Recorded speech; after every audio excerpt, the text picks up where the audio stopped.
Good afternoon, colleagues. We are continuing our discussion as a part of the January Expert Dialogues. Today, we want to talk about demographics. For years, the world has been debating how to tackle planetary overpopulation. A lot of theories circulated.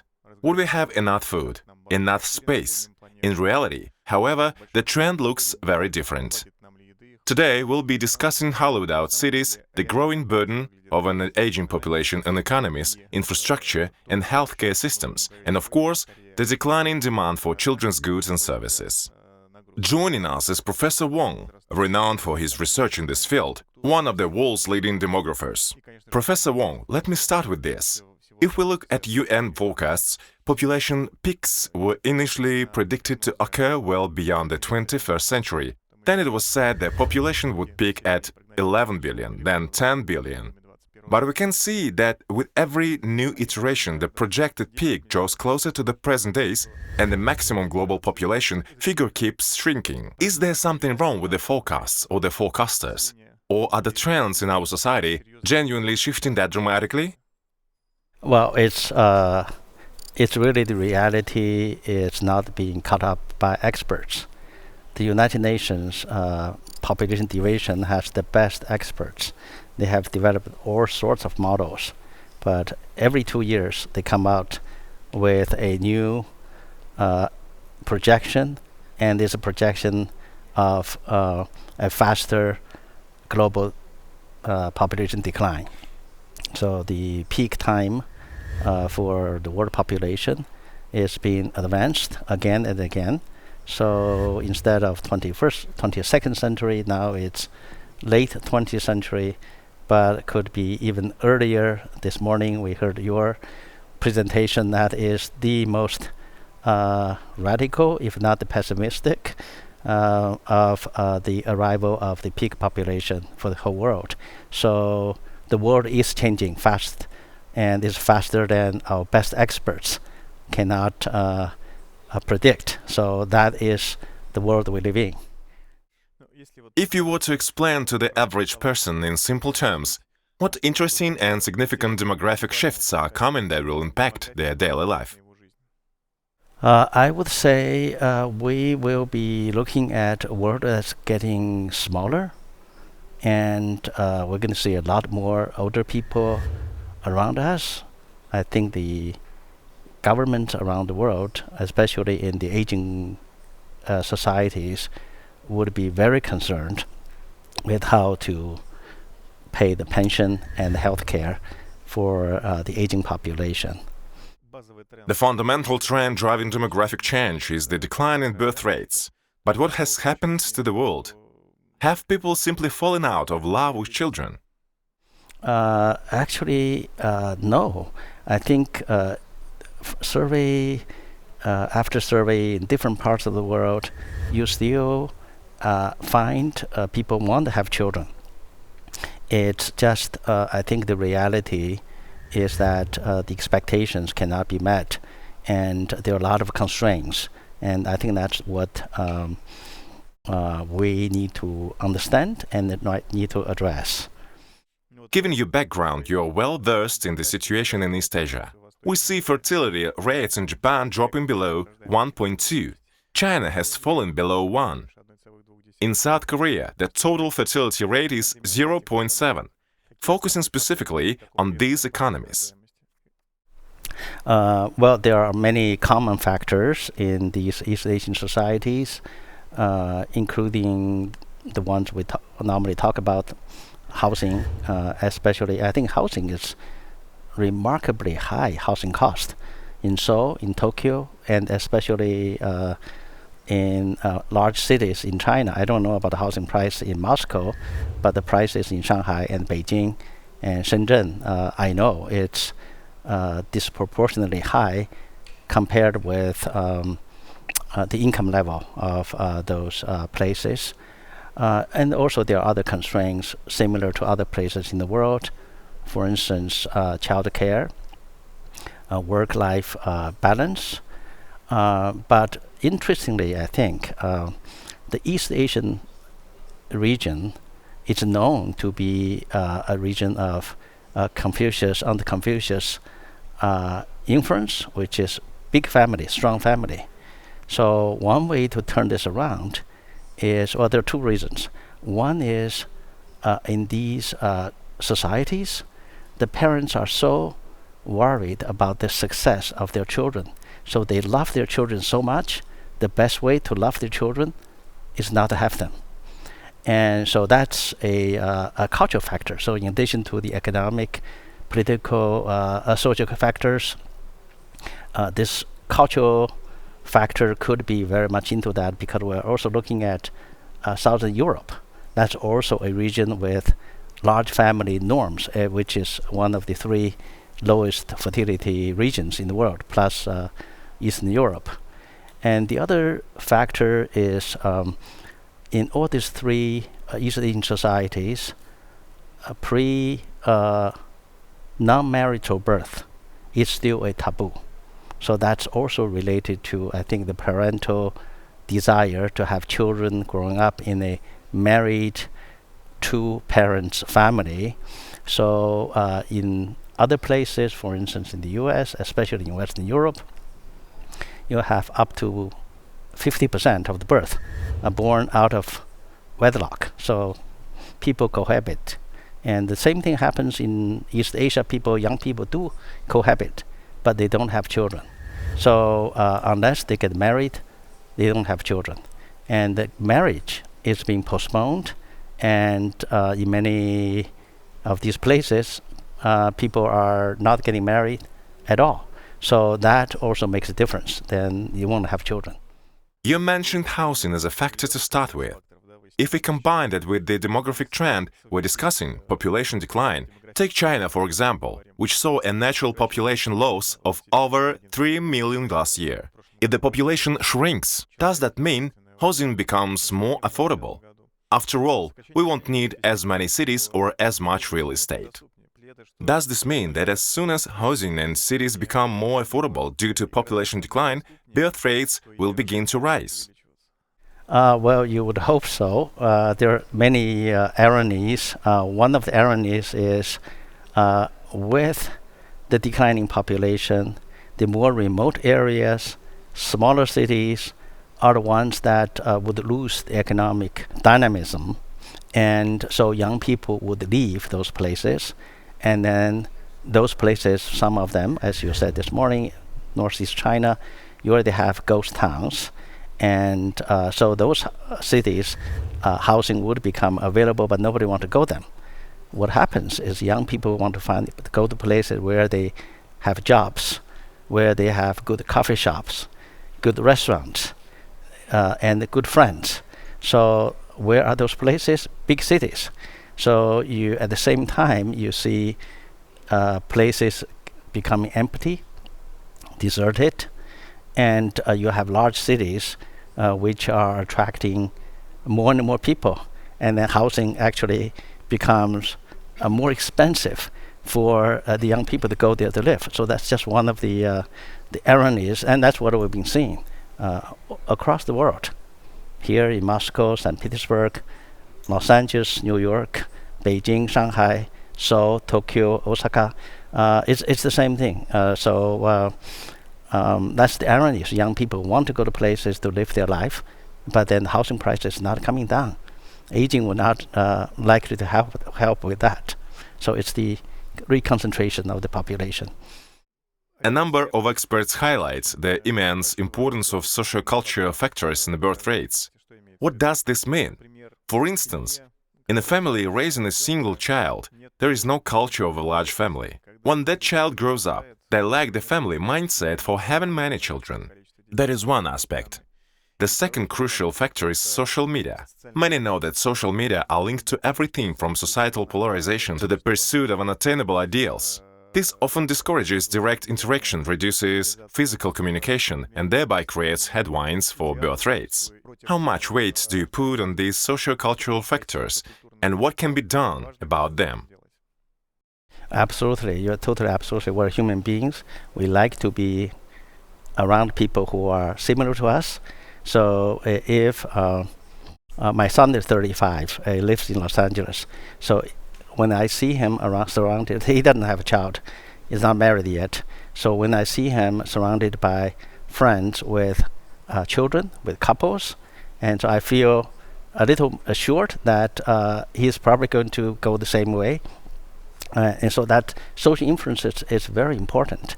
And here's the irony of China's one-child policy. And we just, starting to learn about this. So for China, it had for 3.5 decades had a one-child policy, and not everyone, every family was required to have only one child, but a majority of the Chinese families end up with only one child, 150 million of them families.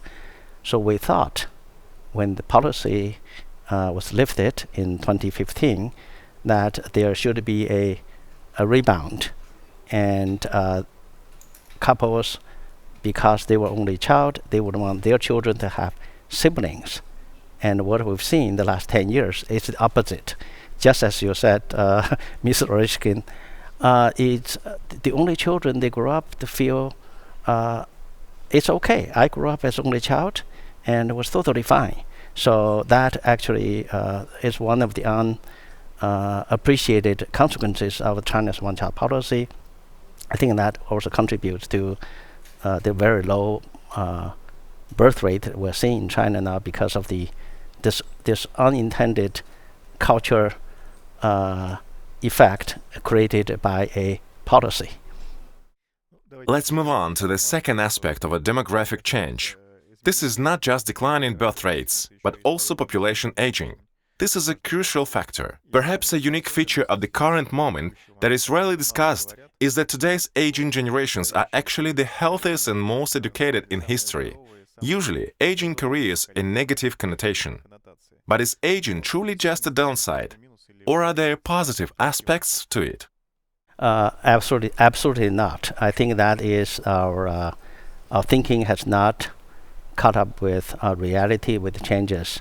I think for too long we were focused on too simplistic term when we come to population, which is the size, only how many people, how large, without looking at who are these people.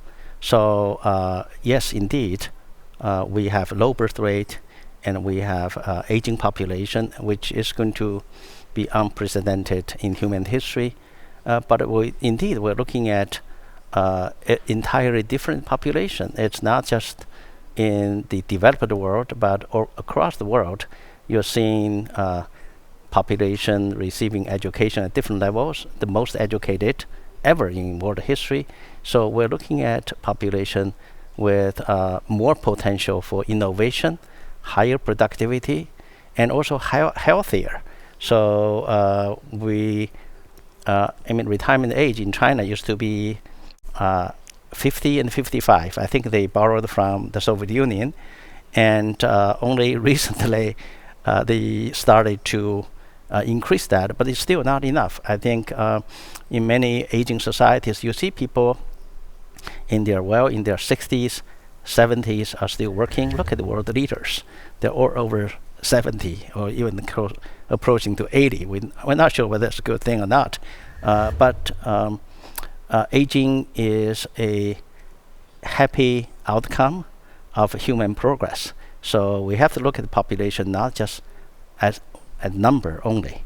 Look at the population in terms of the composition, the quality of the population. Indeed, I see this even in my own family. My mother is 78. She is a professor at Civil Engineering University and continues to teach actively. It's wonderful to see and the value she brings to society by continuing to work and train young engineers at that age. So I completely agree with you. This positive effect exists, and we must not only stop underestimating it, but also create conditions to realize this potential. We need to adopt the labor market and other areas to give the older population more opportunities to contribute. From a policy perspective, what can be done to maximize the contribution of this demographic group to the economy and the country's development? Absolutely. Who would have thought, ask your mom, whether she ever thought in a younger time age that she would still be working when she's close to 80 years old, right? I think for all societies, aging societies, we have this unprecedented opportunity to make good use of the human resources, and in terms of for old age, a productive contribution to the society and also for themselves. We are also entering in a new technological era, as this Open Dialogue Forum focuses. That is with automation, with artificial intelligence, and with internet, the whole world. So this allows retraining, and also allows a lot of the work that no longer requires hard manual labor. So we're really in the era where not only it's necessary, but it's possible for continued learning through a robot teacher, and individualized. You don't have to go to school. You can just learn with the internet and with new skills. So there are numerous possibilities to have a longer, productive, and healthy life combined with the new technology era. So I just see there are so many opportunities of governments should enable these re-education opportunities, and for people at older ages can continue to work and to contribute and also support themselves. Let's discuss how these demographic trends will affect the life around us. I would like you to share your vision of how cities will change. I think China is a good example. If we assume China's population drops by more than half and becomes significantly older, what will happen to Chinese cities? We're used to Chinese cities appearing almost overnight.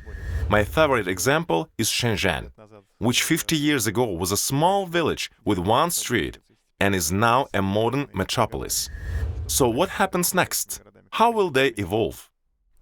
My hunch is they are only going to get bigger, and more people are going to be living in these cities or cities around them, so the metropolitan areas. Here's why. For young people, a job is no longer the only criteria for them to live a fulfilling life, even though now they can be connected from anywhere in the world for an exciting lifestyle, for concert, for sport games, for good restaurants, and also for jobs. We're getting more and more jobs in the service sector. You have to be there to work in the service sector. So these large cities are going to be attractive continuously to young people.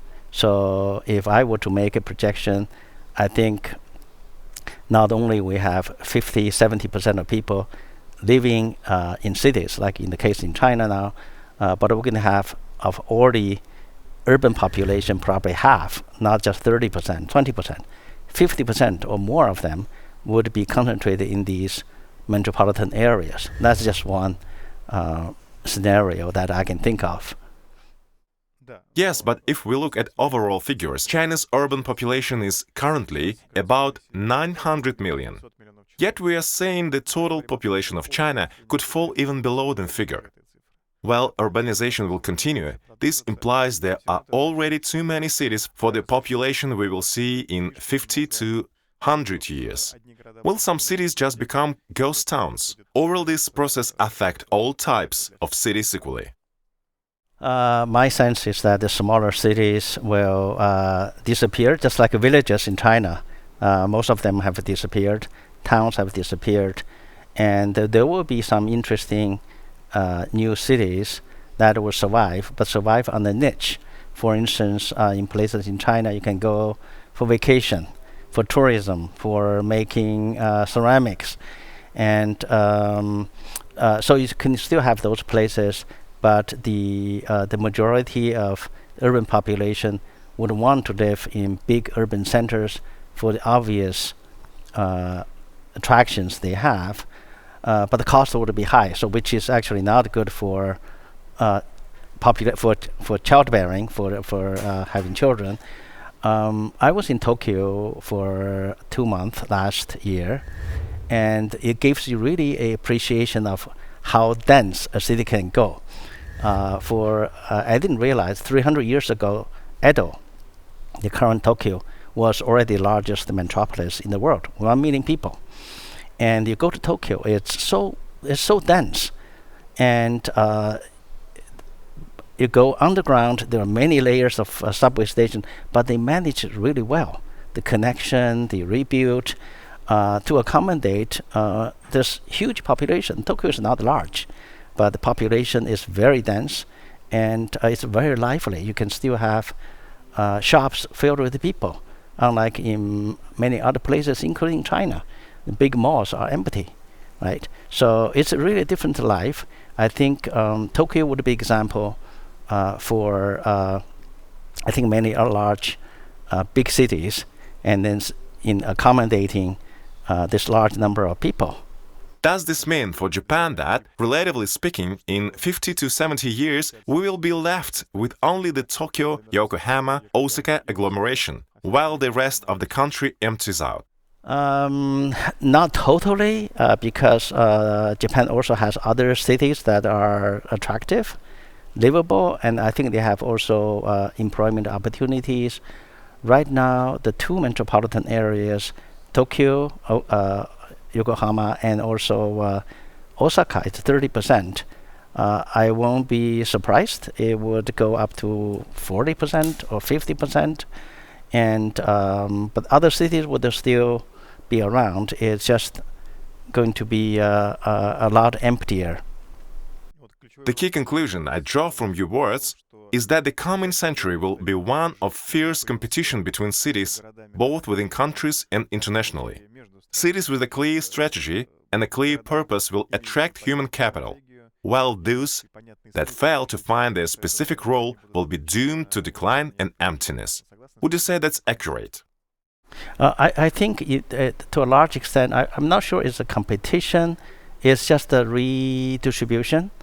And because the smaller, weaker cities, they have no power to compete with these large metropolises. They're just, they also have very long history. Look at Moscow, St. Petersburg, and so others. Shenzhen is exception, but look at Shanghai, right? And so these are the cities that also have a long history, and not obviously they will continue to be at the top. I think for planners and for governments, organizations, to understand what people want and to prepare for the cities, because you cannot set up limit like what China still has with the hukou, household registration, not allowing people to move into the big cities, but learn from Tokyo how to or New York. I'm not so sure about New York, but Tokyo, and how to make the city just more and more livable, and at the same time continue to work with the transportation system to extend to the suburbs of these big cities. Not sure how successful that would be, but that could be helpful as well. So I think we need to be prepared for that kind of scenario. But that's basically that's how the world, the population has been moving. We're seeing that, and it's not just East Asia, here in Russia, and then in the West. Look at the Mexico City. Look at cities in Latin America, and these are big places attract people because they have the opportunities there. Let's move on to the next problem area, pensions system. The ratio of the working age population to the elderly is changing radically. In China, for instance, the pyramid is essentially flipping over. How can we sustain pensions, and how can we survive in such situation? during the last global financial crisis in the late 2000s, I forgot how many governments collapsed in so-called democracies in Western Europe. And many of them collapsed because they couldn't pay pension. So that's not too long ago. And to have the resources to pay pension and also healthcare, I think it's going to be a big political challenge to any government. And yes, we have the possibility, as we just talked about, of people extending their working life, and so continue to pay into the system, and or to draw less from the pension system. But that's only part of the whole calculation. We are talking about AIs, we're talking about technologies. The question is whether those machines will pay taxes, right? They could generate revenue, but if the revenue only goes into these stockholders, go only into the corporations, they're not going into the state coffers. So even with the technological innovation progress, we're still not going to be better because machines don't pay taxes, right? And so that is going to be a major issue, and I think we can't count on too much on the increased revenue because of the increased productivity. We have to be cautious with that. What countries have to do is to try not to rely on the pay-as-you-go system, to build in multi-pillar pension systems or old age support systems, and to have more feet on the ground, and to prepare for this inevitable, this large share of older population who would need to have some sort of pension and income to support in their old life. You mentioned tax system changes. That's crucial. We're accustomed to a world where income taxes and social contributions form the bedrock of local budgets and the pension system. But if work is performed by an industrial robot or artificial intelligence instead of human, the question becomes how to tax that effectively.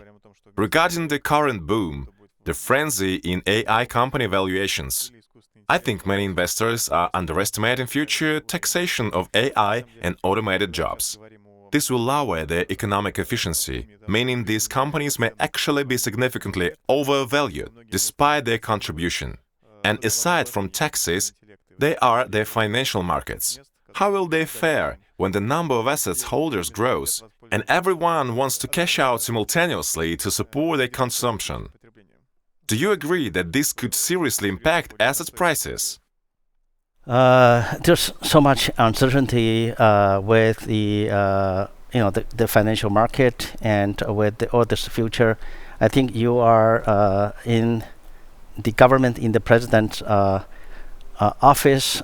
This is really a hard challenge for people like you and others in the government, because it's easier to collect Social Security tax from individuals than to collect taxes from large corporations. And they have more political power. So changing the taxation policy, I think, is going to be one of the challenges, because, again, the machines don't pay taxes. I can tell you myself, as a confession, I've pension in the U.S. In the U.S. stock market last year was almost 15% increase. It's more than my annual income. So, but what about the people who do not have pension? So I'm a marginal beneficiary from this technological boom, right?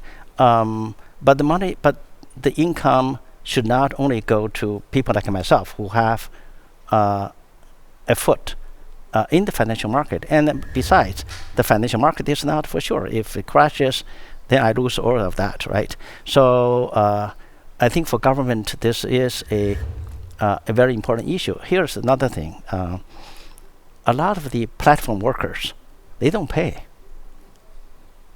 They don't have income. They don't pay. And the people who use cryptocurrencies, they don't pay taxes.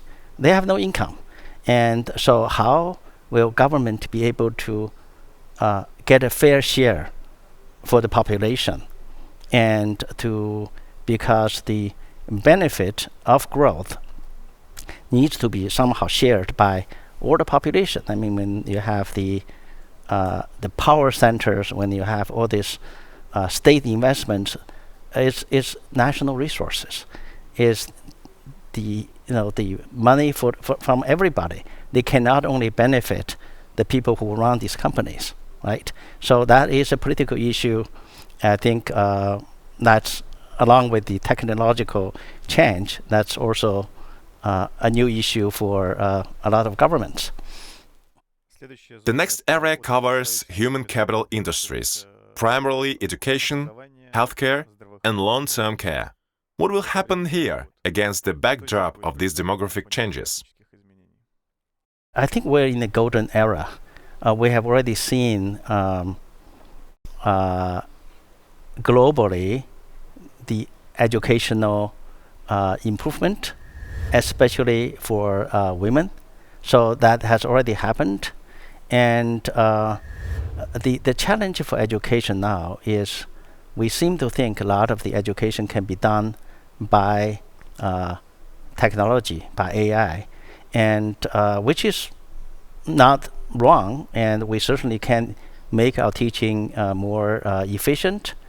But ultimately, we need human innovation and creation to continue to work with the technology.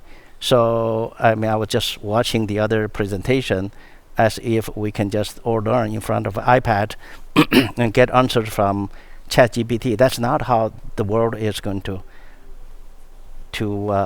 move on. We still need to have, actually, education is more challenging now for people to learn, how to be more creative, and how to make our learning more innovative.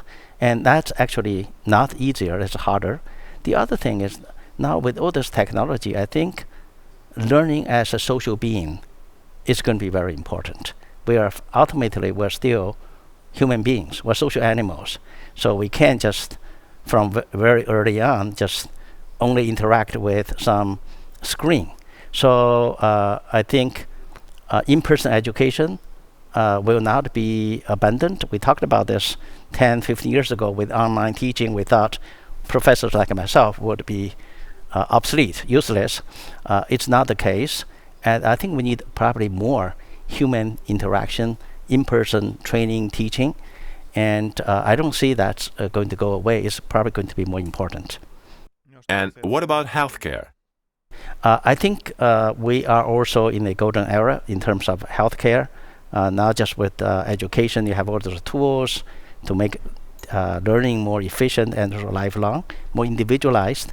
Healthcare, with technology, we are seeing how diagnosis and remote visiting, and also the assistance of robots and new medicine. And I think with the new technology, human health is going to be more assisted with this new era. And at the same time, all countries waste enormous amount of money in misallocation in healthcare. With AI technology, with the new tools, I think a lot of that can be made much more efficient. So it's not just the healthcare technology part, but also the management part that can benefit, can reduce the healthcare expenditure.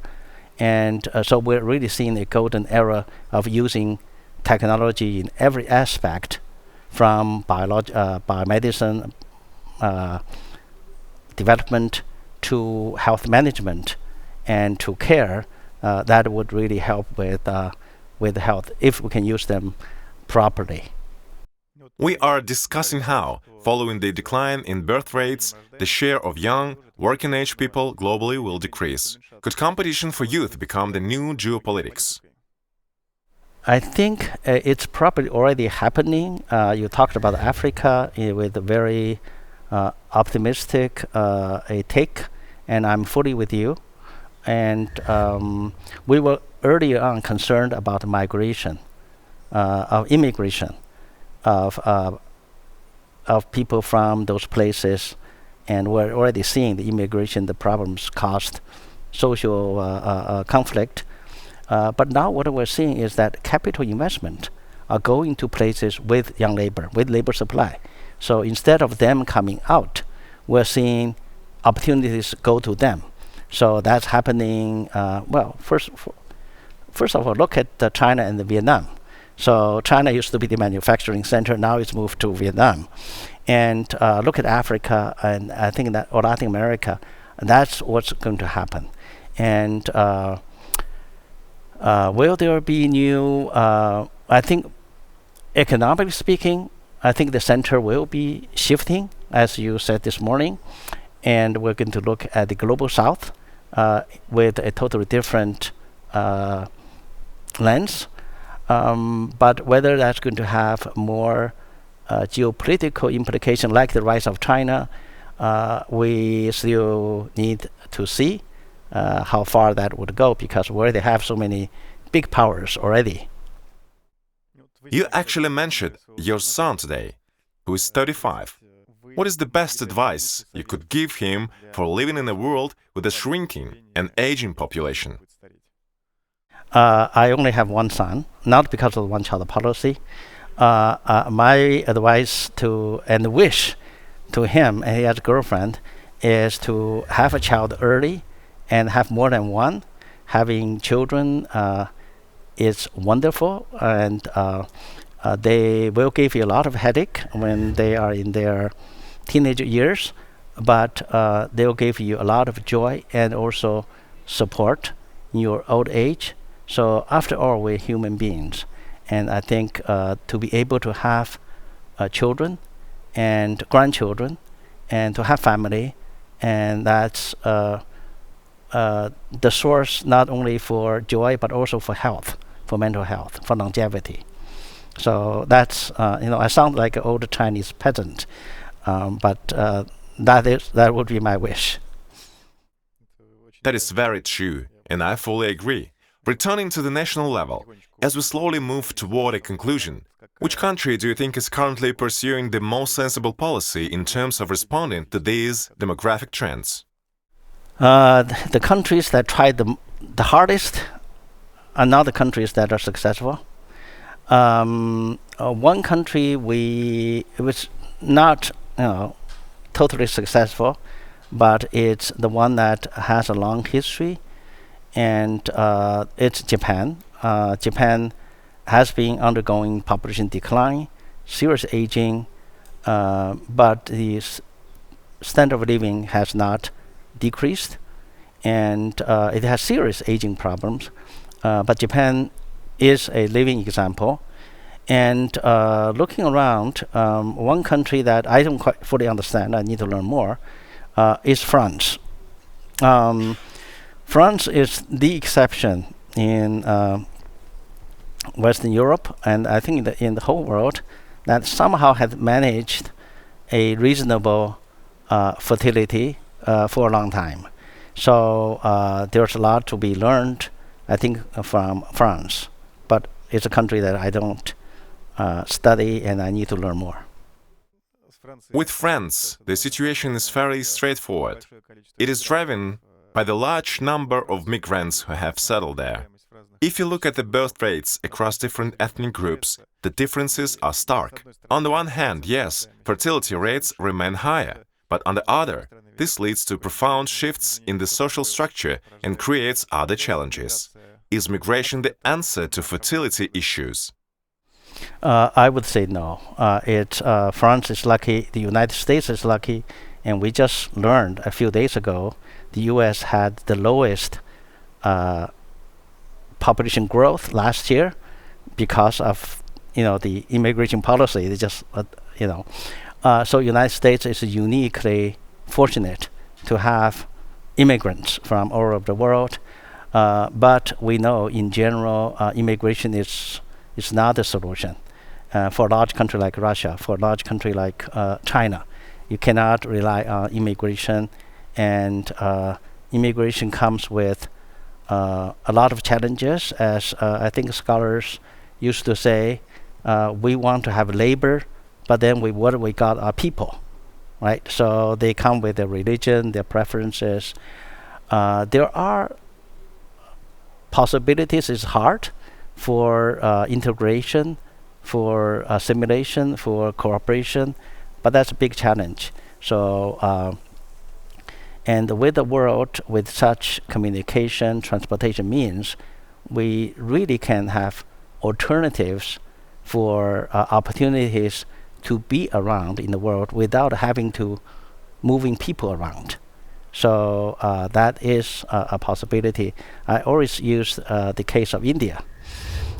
India has about 5 million call center workers. They all work for people in the United States or in other parts of the world, but they don't have to leave India. They could still be there. So there are a lot of, especially with the high tech, there are a lot of jobs now you can do without having that person moved to a specific location.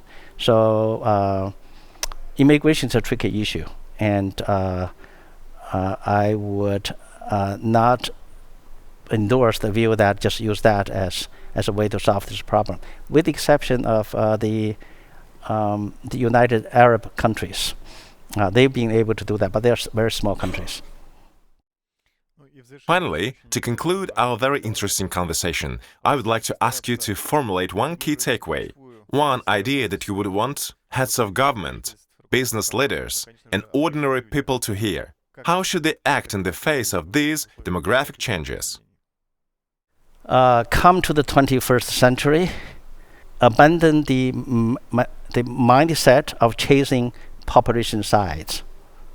We're no longer in the 20th century. The population size is the concern. Think about not trying everything just to increase the size, but think about what's feasible and think about how the world has changed. We have a longer living, healthier, much more educated population, and think of what can be done to make this population live better, and then if possible allow them to have more children if they want to, instead of just chasing only the size of the population and fix everything on that. It's not going to work. Indeed, the main conclusion is that peak population and aging are certainly not the end of the story. They represent a change in the rules of the game. We need to learn how to play this new game. Governments and companies must make the right decisions, and people must be aware of these trends. Thank you very much for a fascinating conversation. Thank you, Professor Wang. You're both welcome, and I'm glad we had this great conversation. I really enjoyed it. Thank you.